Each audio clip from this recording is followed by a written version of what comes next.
Thank you, Reverend. Thank you all so much for coming together and gathering today, because this is what organizing looks like. This is what building power looks like. This is what changing the country looks like.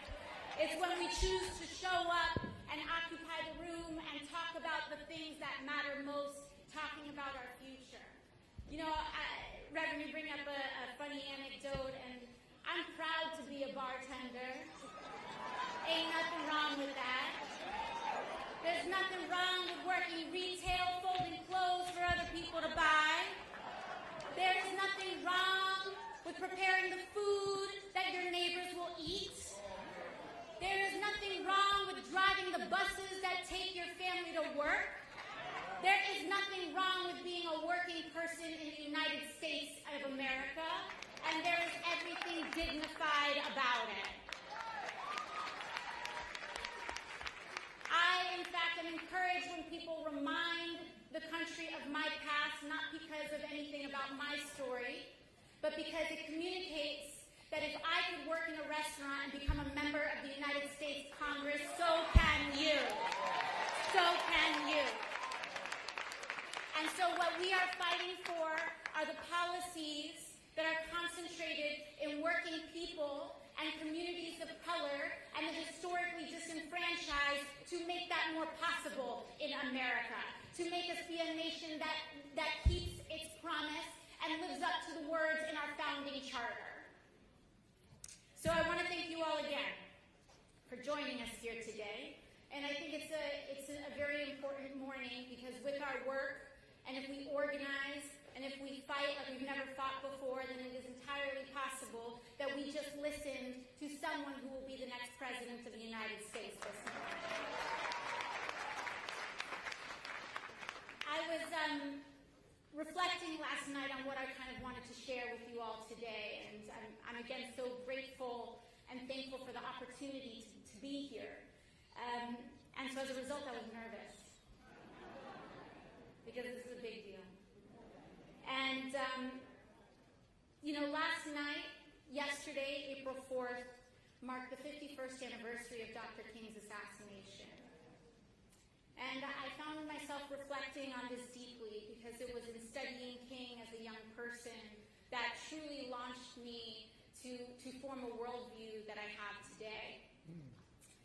And I find so much of this present moment to really be a revival and a picking up of where King left off. That is what this moment is all about. But for a figure that was so widely lauded and is so widely commended in our history, so much about King's legacy is hidden in plain sight. So much of what he did is not discussed in our schoolrooms. And we simply think that we knocked on a door and asked for the right to vote and got it. But we all know that that's not what happened. Moreover, April 4th, 1968, Dr. King was taken from us at just 39 years old. He was taken too soon.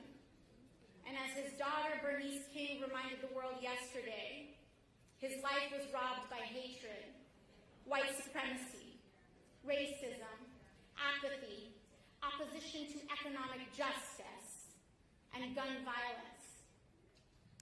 But what does taken too soon mean? Because it doesn't just refer to Dr. King's age. It means that he was just getting started. It means that his critical role in passing the Civil Rights Act was just step one. And in fact, just 7 days after his assassination, Congress and the President signed a housing bill that was a direct honor of his legacy for economic, social, and racial justice.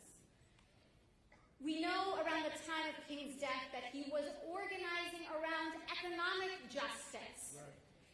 The Civil Rights Act was passed, and we were moving into our next chapter as a nation.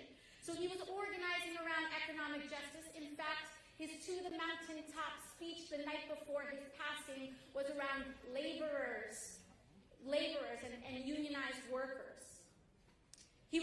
imagining an America beyond Vietnam. He was speaking to the ideals that all labor has dignity, all while educating our country about our own history, and that the forces of bigotry and racism are not separate or particularly different from the fight for economic dignity. They are inextricable from it. Not only because racial injustice exacts itself economically, as we saw in 2008 when Black Americans faced a disproportionate burden of subprime loans. We don't just see it exact environmentally, as we saw with children drinking poisoned water in Flint, or in my own backyard, children breathing dirty air in the South Bronx. But also, bigotry, sexism, xenophobia are the easiest ways to avoid and divide substantive conversations of classism. Injustice of any kind is a loose thread on the fabric of society just waiting to catch. And it will catch. If we do not address racism, if we do not address the wealth gap, the racial wealth gap, if we do not address mass incarceration, if we do not address the disproportion of mental health care within our communities, if we do not address the injustices of our immigration system, if we do not address the injustices of education inequity, these are all loose threads just waiting to catch on society. And that is why, without addressing it, any policy, economic, environmental, healthcare, or otherwise, is just waiting to unravel. It is built on a house of cards. It is temporary. And that is why, in a time of radically deep problems that we see today, whether it is the growing influence of white supremacy, whether it is the rollback of consumer protections by this administration, whether it is the agenda of Betsy DeVos, what we need to do in radically deep problems is propose radically visionary solutions. Because radical doesn't mean crazy. Radical means addressing the root, addressing the rot. And that is why we have proposed a Green New Deal for the future of America. That is why within that legislation, and rather within that resolution, we do not shy away from bold conversations of healthcare, housing, and education as human rights, of living wages and dignified work, of policy that isn't just drafted with the next election in mind, but also with the next generation in mind.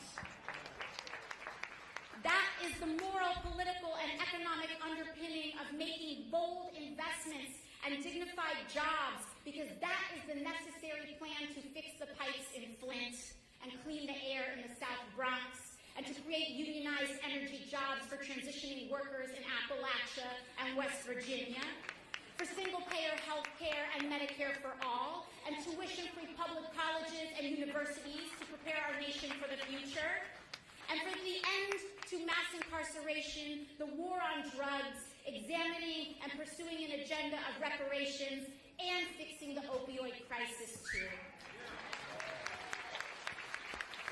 Because one of the things that King taught us is that our destinies are linked and tied, and that is just a part of American philosophy as anything else. Because ultimately, ending injustice is about ending the root causes of despair. And in the words of King, true peace is not merely the absence of tension, it is the presence of justice. Thank you all very much. Give a big hand.